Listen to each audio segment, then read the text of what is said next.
My practice is quite broad.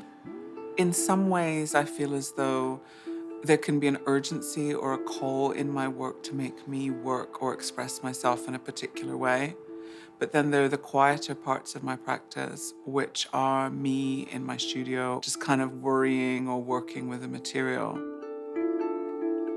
I think more people know me from my film works, and my film works generally come from this idea of how do we create a compact between audience and me as an artist, which comes from Edwidge Danticat and this idea of creating dangerously.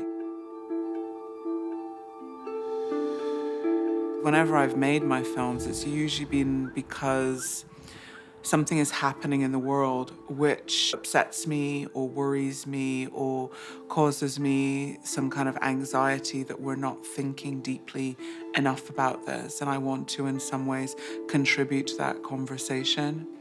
But the reason why the phrase dangerous is in there is because there's also a bit of an understanding that having these conversations can be viewed as being dangerous or of being subversive. And so there's this hope in the work that by looking at these ideas together, we're somehow in communion. Everyone is going off and having different conversations with other people, and somehow this is how we build change.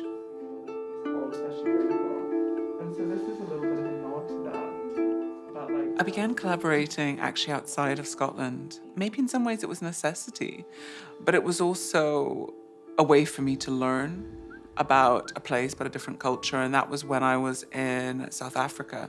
And that was a really important thing to learn, about thinking about how lightly you can move around the world, but also how you're generating ideas in tandem with someone else and how that can create a supportive network.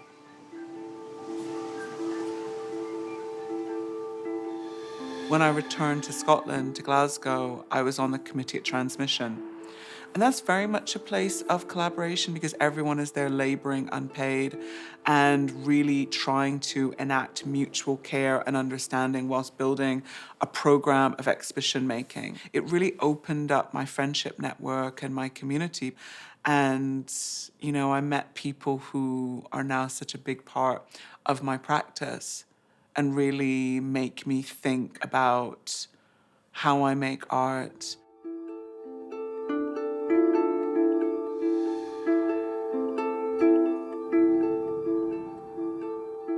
There are many people who impact my work, but also in some ways give me the encouragement to keep on going, and they are my accomplices.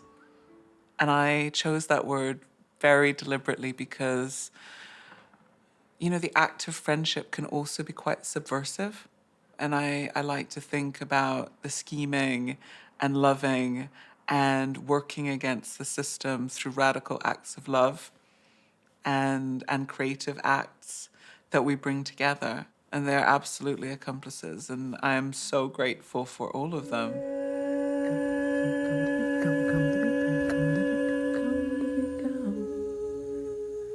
Come to be, come to be, come to be, come to be,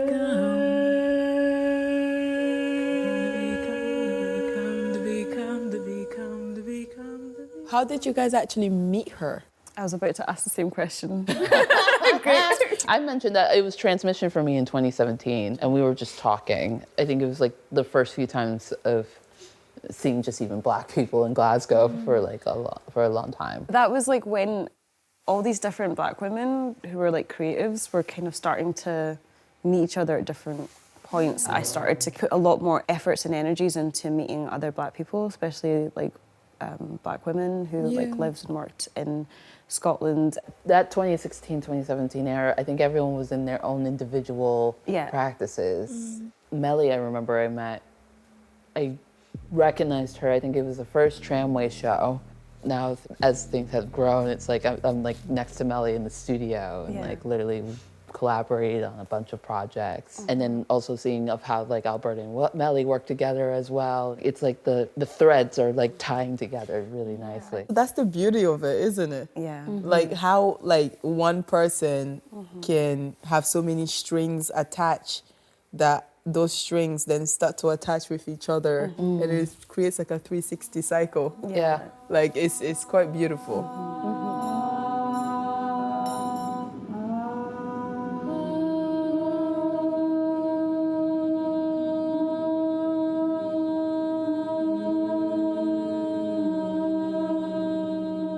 When I think about the themes in my work, often they're about building home, making your way in the world, abolition, anti-Black violence, the police, protest, agitation. There is a sense that there's a togetherness. There's a community. I can't do this work alone, and I'm not doing this work from a space of isolation.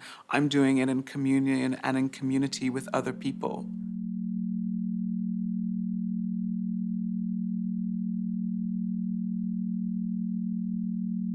We have conversations that are deeply important to my practice and like how I really kind of think about how I move through the world. And there's a lot of laughter that happens, but it's actually a lot of sharing of like deeply personal histories, of like what it means to be a Black woman living in Britain, what it means for you to move through the world and critique the space of hostility or of distrust or of that desire to literally only hear one experience of like Black womanhood, you know, which can be a really easy trope for people to see as like a supporting character, a supporting role, but not actually like there as a leader. Yeah. You are such an incredible channel, conduit, vessel for these different kind of like ideas, messages that come from you. And I just think like, you're so dynamite when you perform.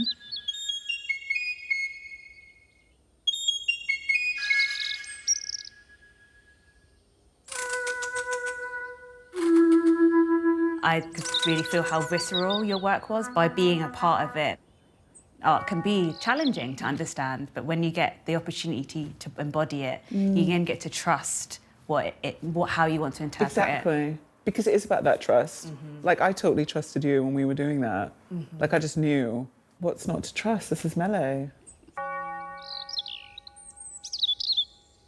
When I have an idea for doing work with the body, for making movements happen, usually they're the people I think of moving.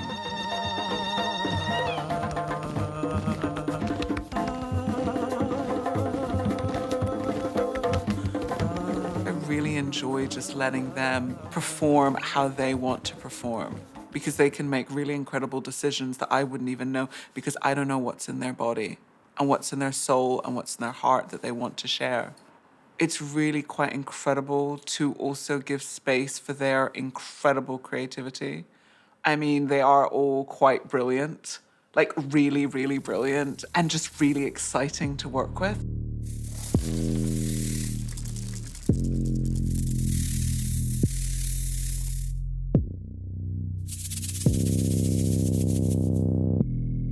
When Alberta invited you to be in the film, what was the story of that? I was tasked with like the easiest thing possible. She was just like, I would like you to sleep. I was like, okay.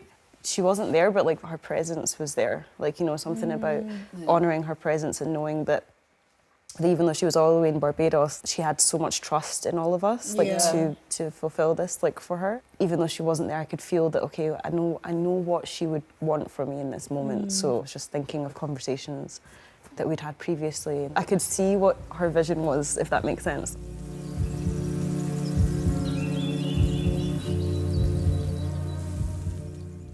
Alberta has just such a loving, motherly energy that she just creates that comfortable space and environment for you to also be at your best, because sometimes for you to be at your best in a project, you also need to feel free in that particular environment and space. There's this unlimited like reciprocity. So she doesn't like stand up as this figure that we should all kind of revere in the work, but she is solidly, powerfully at the center of it. Yes. And then at the same time, she gives everyone so much space to like be who they are. Yeah. I'm really curious about what can happen when you take a chance. You know, and sometimes things don't work, but other times magic happens. You know, magic happens when you let go. And I think that kind of unpredictability, you know, and space for taking some risks is only possible because they are my accomplices. Because we get it, that we're in this together. I learned to trust by working with you. We all had to surrender, and it just really shifted a lot. Like, it genuinely shifted a lot for me. It was a big realization, and yeah, thank you for that. Like, honestly, like, it takes a moment to know when something is serving you, and I didn't know that was serving me until I was in it.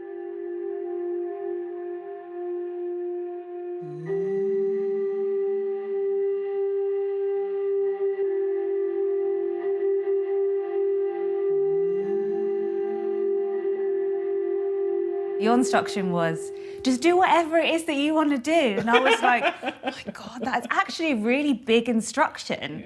Yeah. And that instruction to do whatever you want to do allowed me to use my voice. The offer or the invitation validates me as a performer. It gives me confidence, and lots of the conversation we talk about the Black experience is because there is a resistance to hear. They don't, if it's through the body or through what we're saying. Absolutely. And we're sharing something that's really heavy. No one really wants to hear it, and that's why it's important that these invitations are had.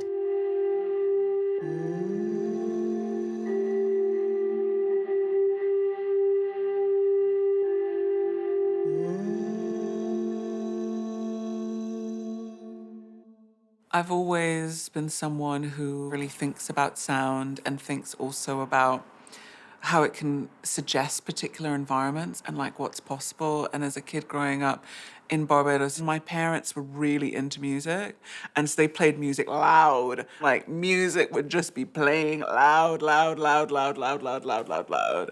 And for me, you know, music it's the kind of way in which we really can bring people with us. You know, but also sound, because a lot of the sounds which I work with, they're not necessarily like a sound that's always recognizable. It's really about that vibration.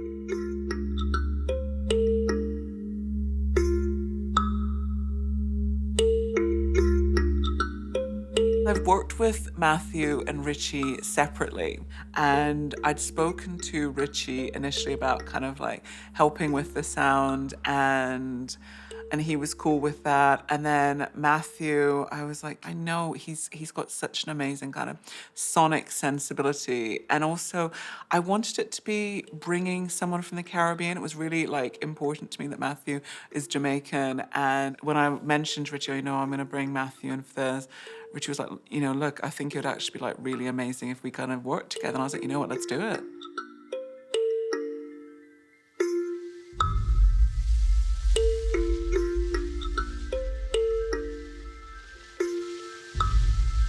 Generally, like, I'm quite open to like serendipity in sound. You know, like, I guess when you work with sound and moving image, like sometimes something just like meets and you're like, oh, that's an awesome spark. And I think like that's something that Alberta really has, right? Is like kind of like trusts that will emerge.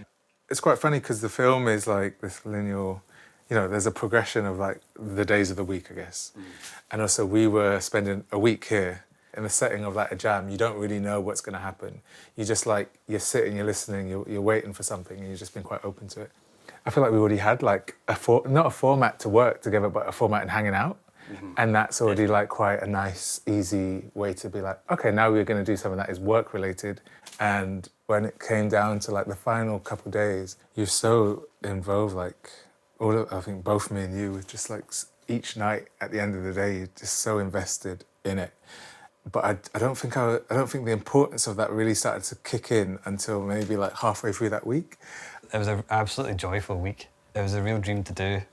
Felt all the things that I think is like what Alberta's work is, you know, which is like that she cares about the people. She's, you know, cares about people, you know, and so you feel like you're kind of along with that. You know, you're invested in it and you trust her, and you're also like you want to do it justice. You know. Yeah, I think we all collectively was just like, this feels right. And I know it got to a point of just like, this is good. This is where we want it to be.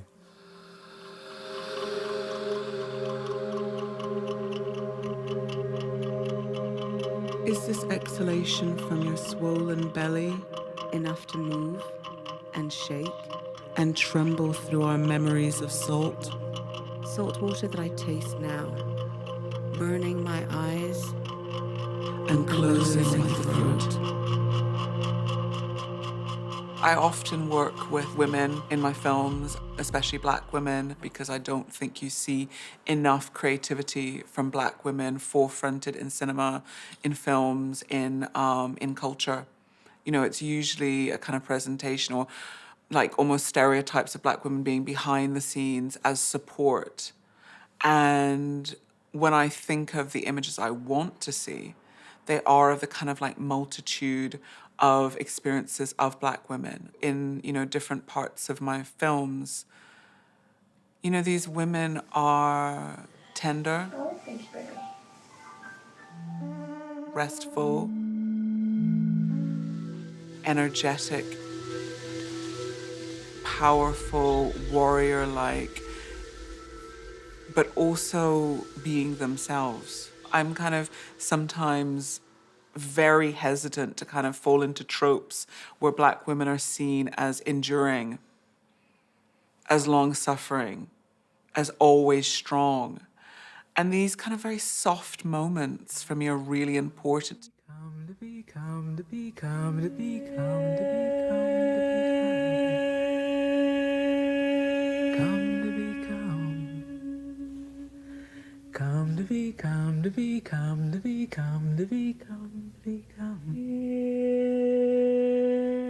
to be. We know as Black women what it means to be visible in the world and the scrutiny that gets put on us. Holding on to like your integrity and just being the warm and loving and caring person that you are, regardless of what people might want to sort of put on you. That's like a huge, huge thing to be able to do. Oh, that's a huge strength. That's a huge strength. Let me tell you something. If we weren't strong, half of us would not be standing alive today. Yeah. Because it's a lot. And also with that strength, I always like, I want us to also be able to like hold on to our vulnerability. Oh yeah, definitely. That we don't have to be strong Black women who can't, No, who don't cry. I'm a crier. Oh yeah. I feel like it's developing a little bit more for us Black women to be like, we don't have to be strong. As creatives, like we have this like amazing potential to like have these discussions within our work and also to kind of create networks that kind of allow for more of those conversations to happen. Yeah. In terms of like being Black and having an African and Caribbean heritage, we know about being part of communities and like how to be communal.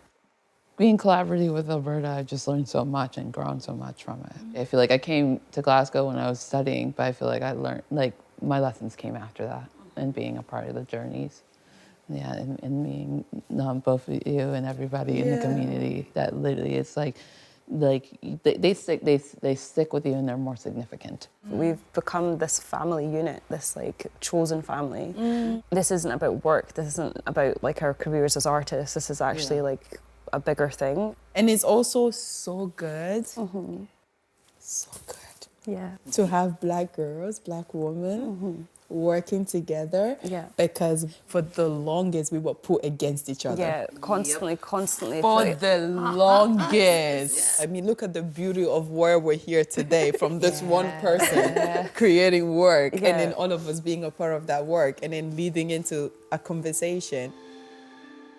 There's a spirit to the way that Alberta works. What she does is so intelligent, but it's also like genuine, you know, like it's like it feels like there's always a person there, you know, and it's about human connectedness. You want to talk about collaboration and being very like trusting in other people, but it's also just being very like selfless and like we'll bring people into those situations knowing full well that, you know, you put something down and they kind of echo off in their own ways. It's not just like saying it, but it's also doing it and like practicing it continuously. It doesn't just show up here and there. It's not a thing that's performed. Yeah. You know, it's a thing that's like this real, you know, that's how she is. When I look at like the art world in Scotland, it's like the landscape has shifted dramatically since all of that work has started to happen, and I'm like super proud to be part of it in any capacity, you know. It's a very powerful community that's been built up in Black art and talent, and it being showcased by the people themselves. We need something that actually shows the empowerment of Black people and not always us being looked down on and be pushed down and spoken in a certain way. I'm like, no, there's actually so much more to our history. Yeah. You know, like Alberta's work, like she's telling her story, and that story is influencing so many other people, so many Caribbean, so many African, so many Black American, African American, just so many of like the Black journey of Black artists, you know.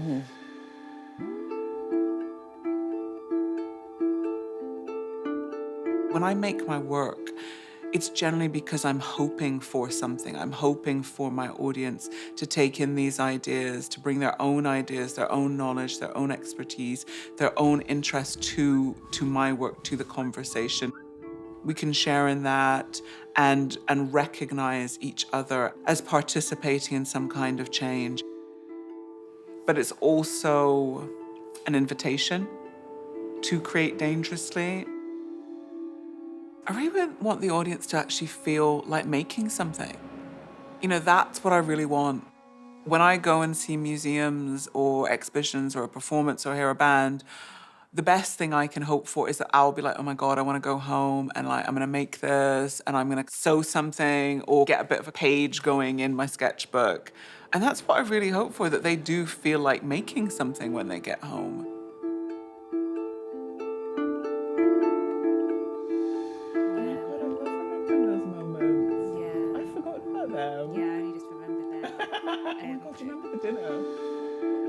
That reset dinner. That was having everyone there. Oh my God. Good. I love that. Me too. I love the bougiest dinners you can give. Because I'm like, not gonna lie, like, make this my life. Come on, Alberta, go. Fine. We're coming. Let's make the tracks. Let's shift this landscape. What's gonna happen? Yeah.